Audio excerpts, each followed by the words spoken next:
Esto es Imagen Empresarial y esta mañana me da mucho gusto saludar a Pedro Latapí, director general de HR Ratings. Estimado Pedro, ¿cómo estás? Qué gusto. ¿Qué tal, Rodrigo? Igualmente, un gusto saludarte a ti y a todo tu auditorio. Oye, pues esta semana, ya lo decía hace un momento, es la semana en donde vamos a hablar mucho de la banca en México. Es la convención bancaria que celebra por primera vez en muchas décadas fuera de Acapulco, ahora será Mérida. Y además, pues se da en un momento bien interesante, porque obviamente el fin de semana, pues todos pegados, digamos, a entender primero cuál era la naturaleza del colapso de este Silicon Valley Bank y sobre todo la respuesta de los reguladores en Estados Unidos, principalmente comenzando por el FDIC o el equivalente sería el IPAB en México, el que, digamos, da los seguros a los depósitos para evitar corridas y pánico, pero pues en este caso no se evitó tanto porque muchos de los depósitos no estaban asegurados. Y luego obviamente el Tesoro de los Estados Unidos y la Reserva Federal. Yo tuiteé el fin de semana, si ven a Ben Bernanke o a Henry Paulson, los que se encargaron de la crisis 2008-2009, dar declaraciones y recomendaciones, ahí sí que miedo, porque quiere decir que estarían viendo que el Fed y el Tesoro no están haciendo nada. Pero nuevamente nos toca en una discusión de los bancos en México, pues yo revisaba el ICAP ayer, ¿no? El dato al cuarto trimestre, tú tienes más datos como compañía de calificación, y pues índice de capitalización o Tier 1, después de Basilea atrás, 19%, ¿no? Entonces no estamos en una situación de esa naturaleza, pero claro, pues estamos hablando de un sistema financiero interconectado al de Estados Unidos. Y ahora sí, entrando de lleno al análisis que ustedes traen de la banca múltiple en México, estimado Pablo, ¿qué destacas en términos de cómo está la banca hoy en nuestro país? Sí, claro, Rodrigo. Creo que la situación, como bien lo dices, ¿no? El fin de semana pues, es algo muy interesante y con gusto podemos platicarlo, pero creo que la situación del sector financiero en México es otra, o es diferente en ese sentido. Como bien dices, al día de hoy es una banca sólida, visto desde dos puntos de vista, o desde dos principales temáticas, ¿no? La primera, como bien mencionas, un índice de capitalización en niveles históricos de 19%, lo cual habla más bien de mucho la prudencia que hasta los bancos han tenido en términos de crecimiento, pero también mantienes una liquidez muy, muy relevante, que es uno de los puntos que creo que el fin de semana todos estuvimos analizando muy de cerca, ¿no? Pero creo que el tema de liquidez de la banca se mantiene también en niveles muy, muy relevantes y le da mucha solidez al sector y mucha capacidad de enfrentar pues cualquier turbulencia que pudiera existir. Y por el otro lado, la otra temática es más bien el tema de crecimiento. Es una banca que mostró, durante 2 años había mostrado un decrecimiento en términos reales de cartera, ahora vuelve a mostrar un crecimiento de 4.2%, pero sigue siendo todavía un crecimiento menor al esperado o menor al que pudiéramos llegar a esperar, más con esos niveles de solvencia y de liquidez, ¿no? Entonces yo te diría, estas son las dos grandes temáticas entrando ahora sí que a la convención, estos serán seguramente los puntos principales. Oye, ¿y cómo se ha comportado la morosidad? Porque normalmente hemos vivido el 2022 un proceso de inflación, evidentemente eso pues impacta el gasto corriente de las personas, los que ya estaban, digamos, con mucho crédito a lo mejor empiezan a fallar, pero todo ello está muy vinculado, por supuesto, al, al análisis del riesgo que hicieron los bancos. Lo que me ha llamado la atención es que a pesar del incremento de tasas que comenzó desde mediados de 2021 en el caso de México, viendo la gráfica, por ejemplo, del crédito hipotecario y del crédito automotriz, pues hay competencia, uno pensaría, porque no ha subido, ¿no? A diferencia de Estados Unidos, en donde sí ha tenido un ascenso importante, por ejemplo, las hipotecas. En el caso de México, pues me indica competencia y confianza en la evaluación del riesgo que están haciendo. Quizás habría que ver cuál es el ritmo de colocación de crédito, pero ¿cuál es el análisis que tienen ustedes en HR? Sí, claro, Rodrigo. Mira, de la cartera vencida, yo te diría que se mantiene en niveles muy estables, ¿no? Al menos la cartera, tanto de consumo, sigue manteniéndose igual. En el tema de vivienda también. Donde hemos visto un ligero repunte es en el tema comercial, sobre todo en instituciones financieras no bancarias. Ahí sí ha habido pues un hit que no esperábamos en términos de cartera, pero en todos los demás sectores se ha mantenido muy estable. Digo, también recordando que 2023, bueno, 2022, perdón, y lo que va de 2023, es un año también ya de mucha normalización en términos de las políticas que se habían manejado durante COVID, pues ahora sí que todos los planes de regularización, o bueno, de generación de estimaciones que no llevaba castigos que se tuvieron que tomar, Y por eso es que vemos un ligero repunte en términos de castigos, pero realmente en términos de cartera vencida, vemos todavía pues la misma estabilidad, ¿no? Todavía no se llega a apreciar un deterioro más generalizado, un deterioro económico vía la cartera vencida de la banca. Claro. Y en el lado de cómo se ha visto la evolución de las tasas de interés.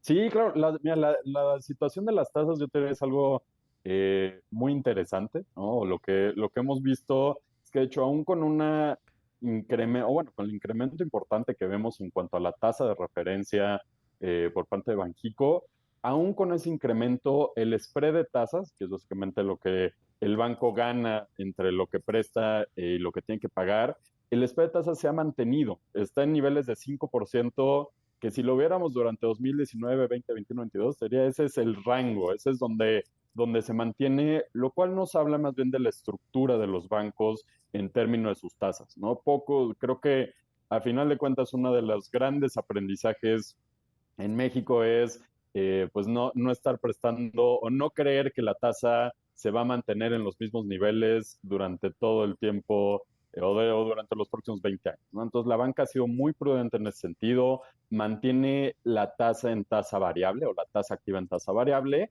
y la tasa que sigue prestando en términos de depósitos y a plazo realmente es una tasa que puede controlar o que ha sabido manejar muy bien. Y esto que nos lleva a que entonces, aún con el incremento en tasas, realmente vemos un spread que se mantiene, ¿no? Y como bien dices, eso lleva a que los productos que vemos en el mercado o los productos que vemos en términos del ofrecimiento de bancos, pues no tengan este incremento o no veamos este impacto directo debido a la estrategia de los bancos que han mantenido. Claro, y ahí mencionar pues esto que le ocurrió al Silicon Valley Bank, ¿no? Que justamente en esa tasa de intermediación, como no colocaban mucho crédito en la búsqueda de un buen rendimiento para mantener, digamos, bien su, pues diría su tesorería finalmente, pues invirtieron en papeles de largo plazo, sube la tasa, cae en el rendimiento de esos papeles de largo plazo, se quedan con un boquete que se va ampliando entre más se incrementan las tasas. En un marco de referencia, si las tasas están abajo, todo va a funcionar y el asunto que queda muy claro es que uno no puede establecer que las tasas van a estar bajas o correr esos riesgos. Lo que llama mucho la atención y creo que ahí con todo y pues los recortes, austeridad y salidas que se han dado en la Comisión Nacional Bancaria y de Valores, el marco regulatorio en México ha sido bueno, pensaría, no hemos tenido escándalos de este tamaño, porque hoy están bajo fuertes cuestionamientos y yo creo que con mucha lógica. Cuando uno ve los balances y ve, pues era el 16º banco más grande, el Silicon Valley Bank, y ve pues esa situación, es muy evidente a simple vista y alguien no hizo su trabajo porque los regulan tanto la reserva, el Tesoro como la Reserva Federal y nuevamente algo no vieron, ¿no? Y entonces pues habrá fuertes cuestionamientos a los reguladores en términos de cómo dejaron que ocurriera esa posición en ese banco, porque evidentemente eso está vinculado a las reservas del propio banco y aquello fue lo que realmente generó un pánico que hoy pues nos tiene una situación revuelta, porque ahora no está claro si el Fed podrá continuar con su mandato de aumentar las tasas. Yo pensaría que sí, pero pues ya hay quien lo empieza a dudar porque este grado de incertidumbre pues te puede cuartear un poco más un entorno económico distinto y creo que en estos pues hoy y mañana estaremos viendo si logran inyectar esta confianza a los reguladores en Estados Unidos. Esta mañana está con nosotros, se lo agradezco mucho, Pedro Latapí, director general de HR Ratings, esta firma mexicana. Y Pedro, además esto va a generar otra discusión, me refiero al colapso del Silicon Valley Bank, porque pues todos vamos a revisar cómo lo tenían calificado las compañías de calificación allá en Estados Unidos y sobre todo qué tanto advirtieron el riesgo, porque finalmente una compañía de calificación le pagan por evaluar cuál es el escenario en el que se mueve cualquier entidad y ese escenario está vinculado, por supuesto, en este caso, cuando se analiza un banco, pues a la posición que tenga, a la solvencia y a los escenarios que pueda atravesar. Y aquí claramente, pues sospecho que habrá nuevamente muchas críticas. Y ustedes en HR Rating nacieron justamente en 2008, ¿no? Cuando se daba pues esta situación, porque igual en ese entonces Lehman Brothers estaba en las zonas de las SAS y el 15 de septiembre despertamos con que el banco había colapsado, ese banco de inversión, y ustedes pues se forjaron al calor de ello, ¿no? Como una compañía de calificación mexicana que ha estado muy consolidada. ¿Cuál sería tu reflexión a propósito de lo que estamos viendo en este sentido y que va a generar un montón de nuevas críticas, ola de críticas, porque teóricamente ya habían corregido lo que había que corregir, ¿no? Y pues en este caso, no tanto.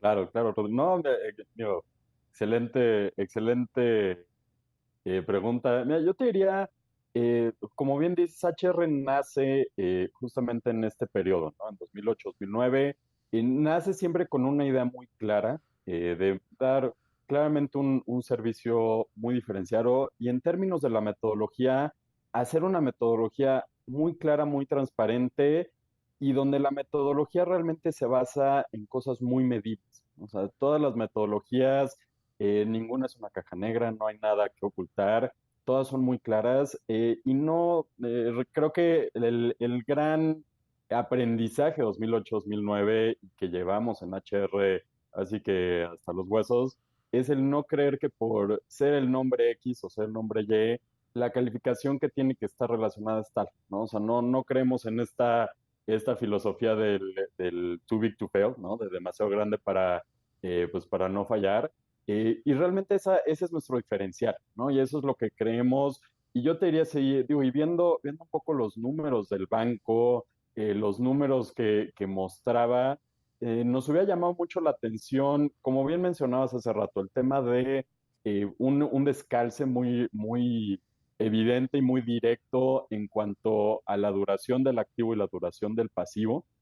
Y sobre todo nos hubiera llamado mucho la atención la concentración en términos de los depósitos, ¿no? Es algo que en nuestra metodología, por ejemplo, de bancos, penaliza mucho o castiga mucho justamente esta concentración de depósitos, dado que ningún banco está ahora sí que diseñado por la misma estructura, por la misma operación, ningún banco está diseñado para estar concentrado en la parte de depositantes o en la parte de tu riesgo de pasivo, ¿no? Entonces, este claramente era un banco que estaba concentrado, que tenía esas características, y pues al menos digo, nosotros no lo calificábamos, pero claramente viendo esas características tenía que ser algo que estuviera reflejado en la calificación o en el análisis de riesgo como tal.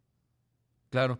Oye, y ustedes, digamos, en el análisis de la banca en México, ¿qué es lo que, pues ya tenían este análisis hecho, sobre todo porque esta semana es clave en la discusión bancaria en México?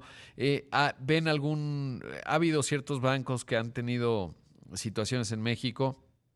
¿Hay algún banco que ustedes vean débil? No, mira, yo te diría, de la cartera de bancos que calificamos pues a más de la mitad, casi 60% de los bancos. Realmente te diría que todas las calificaciones, o el 80% de las calificaciones, se mantienen en rangos superiores, ¿no? Esto habla de mucho de la calidad del mismo sector, ¿no? Creo que esto también es reflejo del sector. Eh, y es algo que en años anteriores igual y no observábamos, ¿no? Ahorita están todavía más concentrados en las calificaciones altas y no vemos, a final de cuentas, algún foco amarillo, foco rojo que nos llame la atención.